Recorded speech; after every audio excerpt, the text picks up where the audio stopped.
In between screaming at Apex and Call of Duty, and shallow diving into ancient games of questionable value, I enjoy playing random titles that tend to drift into the solo, narrative style of game. Today I have 3 indie titles that I would recommend based off of my particular tastes.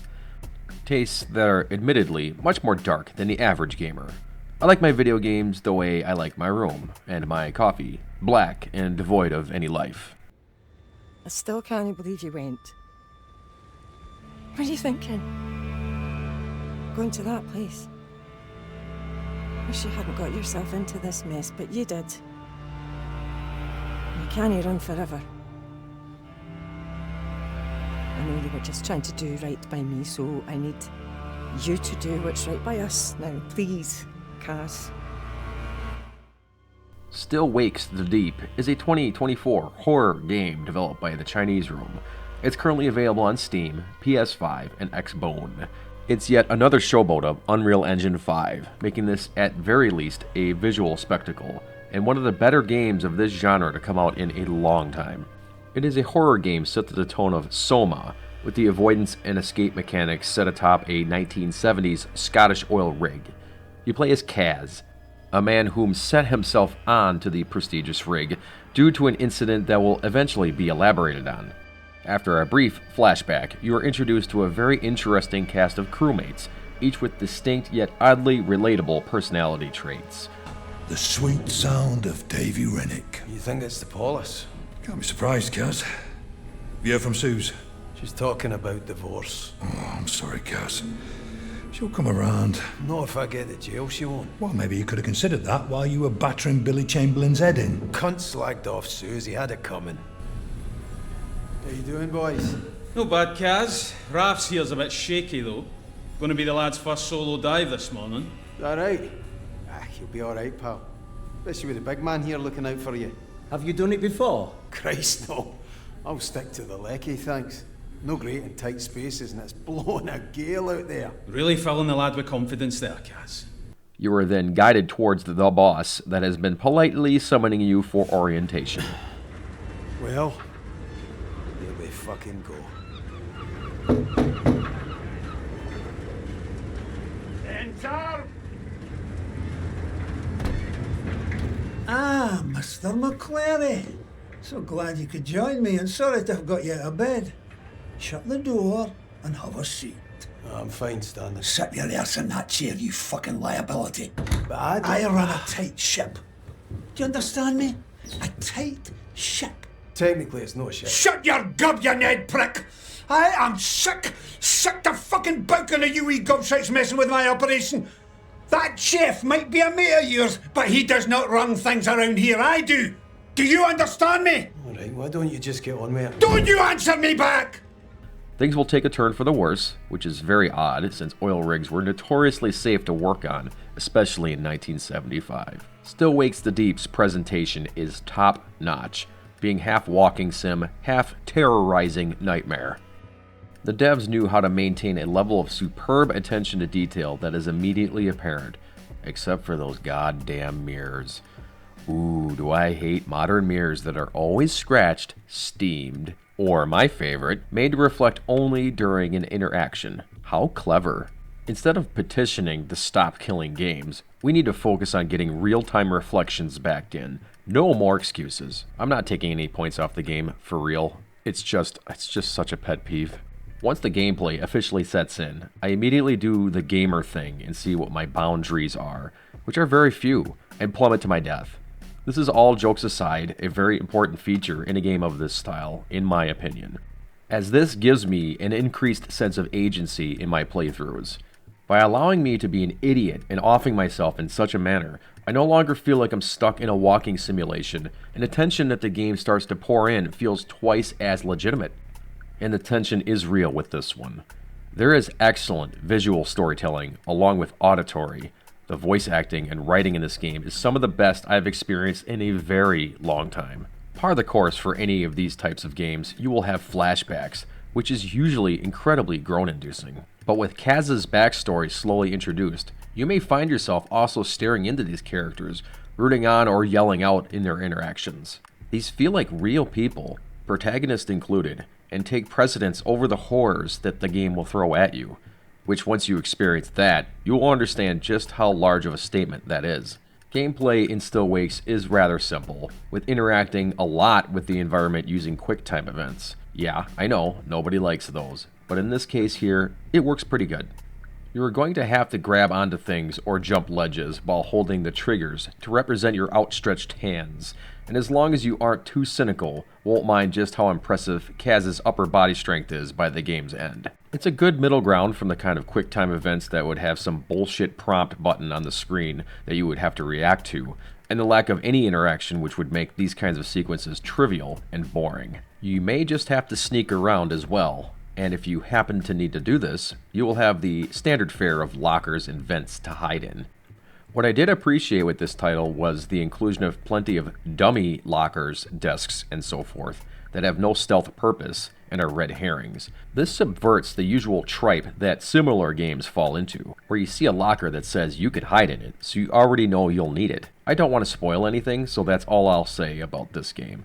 If you like Soma or Aliens, this is a must-have.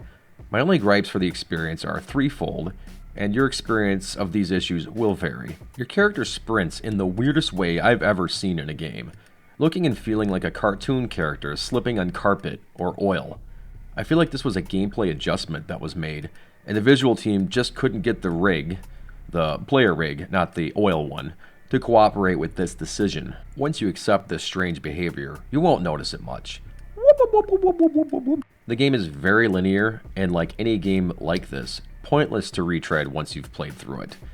The stealth mechanics, assuming you need them, can be very annoying to sniff out what the game wants out of you, as there are a few sequences that need to be done repeatedly before you figure out what the game expects out of you. Any gaming sequence, no matter how amazing, will be ruined if you have to redo it 10 times, and you won't feel any satisfaction once you finally clear it. Again, these are minor gripes, but if all three resonate you on the negative side, then maybe catch some gameplay footage to see if this is your jam. As for me, I love a good narrative and scare, and this game delivered both with superb execution and quality that I simply did not expect. Also, whomever translated Scottish in the subtitles, mwah. I am the fucking king. Do you understand me? You bring the police to my door, to my rig. I can sort this, right? I just need time. Shut it, you clatty gobshite. My rating, 9 Siemens out of 10.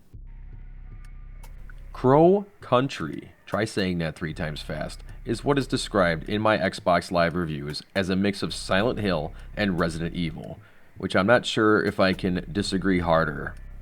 I would much rather say the game is more akin to Crow Country. Yeah, there are a few sound effects that are definitely from both titles to sweeten that nostalgic milkshake that brings the boys to the yard, along with some subtle nods from the consumables to keep our protagonist alive, but the style of this game is completely unique to either title. You play as Mara, a young girl that is set to find the owner of the titular amusement park, for reasons unspoilable. To find him, you have to move about a 3D isometric landscapes consisting of small to middle-sized rooms, dispatching some rather unsettling enemies with your standard survival horror armament. Pistol, shotty, flamethrower, crow launcher, you know, the basics.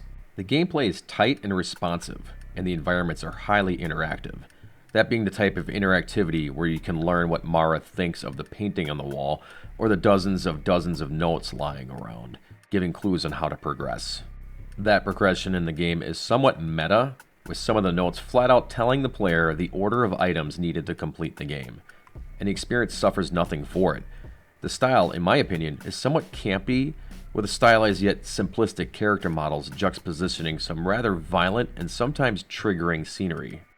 A good example of this is hearing a loud bang from a person who just ate a 10-foot hoagie. Oh shit. With red jelly splattered all over the floor and walls. The gunplay, which comes into play much more than your typical survival horror game, requires some precision and is rather satisfying at times when dispatching your otherworldly opponents. Progression in this game is swift, with a playthrough taking around 5 hours on the initial run, and maybe 3 or 4 on the second run, as you'll unlock a fun challenge of searching for a crow that is hidden in almost every room in the game. You'll meet some interesting characters along your adventure, along with some choice moments that have an admittedly minimal impact on the game's outcome. Regardless, the very obtuse plot will flesh itself out by the end, revealing a rather satisfying ending compared to many games attempting this style of plot device. This game has a very unique atmosphere that again puts it ahead of many imitations. My only gripes of this game are that the game likes to spring traps in the scenery. Like a lot of traps, a lot of them will poison the player, forcing you to use up a consumable, which affects your rating at the end. There's also a couple of puzzles that I found to be a tad obtuse, but still appreciate the inclusion of so many of them regardless. Overall, this game is a top-tier budget title that you should absolutely play. Ignore the cutesy looking graphics on display here and sink into this oddity with its subtly weird atmosphere that this game will almost surely engulf you in once you get going. 8 out of 10 Counting Crows.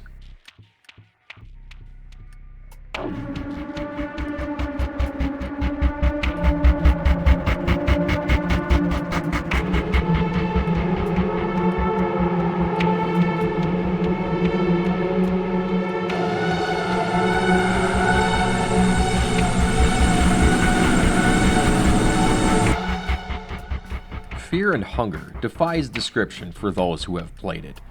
I have a few rewrites to try and encapsulate Fear and Hunger for those who are unaware of its existence. Have you ever played a game that you hate and love in equal measure? Have you ever said, I fucking hate this game, I'm never playing it again, while simultaneously re-uploading your last save without even missing a beat? Fear and Hunger is not for everyone, and I suggest that you also be in a decent place before even attempting it. This title may be in fact one of the darkest games that I have ever played. There are incredibly dark themes tossed at you right from the first monster encounter, where you will lose an arm and maybe a leg, and are expected to continue down the darkest dungeon, permanently disabled from a single encounter. Or better yet, be violated by the same monster, and will have a let's say, butthurt debuff while crawling through the dungeon with almost zero chance of proceeding. An early prompt to go into this hole gives off the, well, it's an option in a game, how bad can it be? Only to reveal that the game will soft lock intentionally, allowing you to wallow in your decision and feces, unlocking the option to Eat a 10-foot hoagie. If this sounds like a terrible time, it is. The game is a roguelike in a sense that knowledge is acquired through the many failed attempts and re-rolls, with lots of your early experience requiring legitimate RNG to go your way. This frustration is negated in its atmosphere and incredibly foreboding presence. The game is beautifully drawn with some truly disturbing creature design. The game mechanics are just fair enough that you're able to work with some of the negative rolls, both in combat and the loot mechanics, which can be downright unfair. To ease new players in, it's important to understand how the base mechanics work. I'll try not to spoil much, but if you are already intrigued, you should skip ahead to, yes, this game is amazing. But please understand that this game will make you hate life. Combat, especially in the early game, is broken into two mechanics. 1. The overworld, which you should generally not be fighting anything. If you do get caught, running will allow you a brief period to escape. If you are fighting, the game's enemies are generally set up to be somewhat of a puzzle. Many opponents can be disabled by targeting the correct appendages in the correct order, preventing the dreaded coin flip attacks that will generally instant kill your run. Other attacks are telegraphed the move before, and guarding will avoid this as well. To know what works, however, is almost always trial and error. It also needs to be said that with enough attempts, the brutal opening of the game is met with an actual means to save your progress, allowing you to breathe and dig deeper into the dungeon. It's this morbid curiosity that will net you potential party members to join your group, making combat much closer to a legitimate RPG. Who you can find and when is once again found by trial and error, and not all alliances will last for long. Along with this, the game's hunger and sanity mechanics, which are basically two forms of hunger, will be instantly more taxing since you now have 2 to 4 mouths to feed. This game has a ton of terrible, no good, very bad things that can and will inflict the characters, such as infections that will lead to instant death, and lacking proper herbs, you will need to be sawing off your limbs.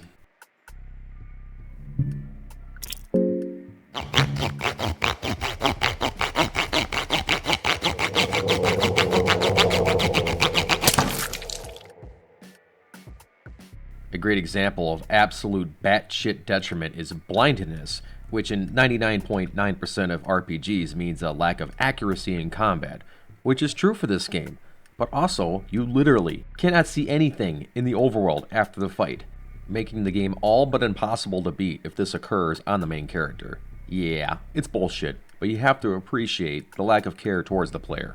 The visual design for the game is excellent, as noted, especially considering that this is an RPG Maker game, making the entire experience even more impressive, with only the bones of the RPG Maker engine hinting somewhere in the backbone of the game. There are presumably many custom scripts and mods to beef up the engine to allow many features to work as well as it does. There are truly weird creature designs that capture the darker side of your imagination, and the various cock and balls that are drawn rather accurately as well, which feels practically like every enemy. The actual story of Fear and Hunger varies with each character that you choose, as your backstory that you can fill in optionally will give some rewards to start your character off. While ultimately a lot of your objectives will be the same for the standard yet many endings available to find in this nightmare, each character has a specific special ending that is apparently found in all but one of the most insane means of accomplishments. As you restart again and again, you'll catch familiar patterns with your potential party members and slowly learn the best route provided you have the proper RNG to support it. After you reach a certain point, the game will switch gears a bit, to which there is much less RNG required to proceed, as you can start to really explore the landscape, and explore, and explore. It's crazy just how large this purchase is, with a multitude of endings, optional routes, and difficulty settings make this game an absolute buy, if you of course can appreciate and tolerate some of the darkest themes I've ever seen since Pathologic, a game designed to make you hate life. This game is objectively a no-brainer purchase. There is an amazing variety of content on a minuscule asking price, extremely deep lore that I haven't even touched on as I dare not upset any fans of the games watching this, and a frustratingly addictive gameplay loop that only has a few notable flaws. My biggest gripe is the lack of balance from the entry levels of the game versus later on, where the game is clearly more fleshed out. Your first encounters with enemies that are essentially unavoidable require flat-out RNG to dispose of, along with good RNG for your initial weapon drops. I don't know the meat and potatoes of the coding of this game, but I swear some of these coin flips are rigged.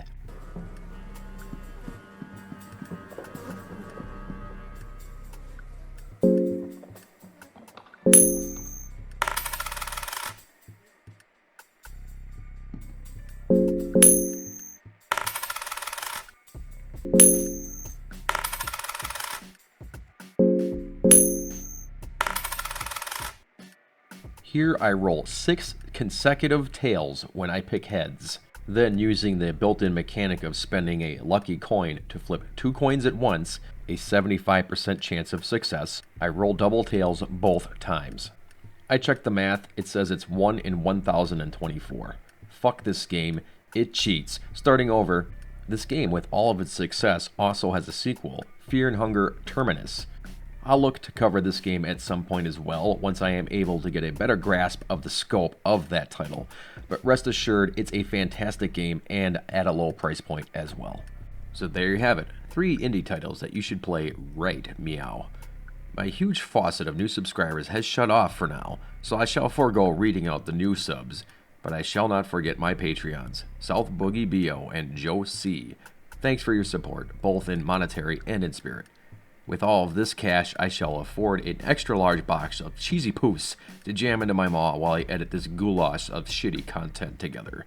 And thanks to everyone else who has tuned in. Okay, bye.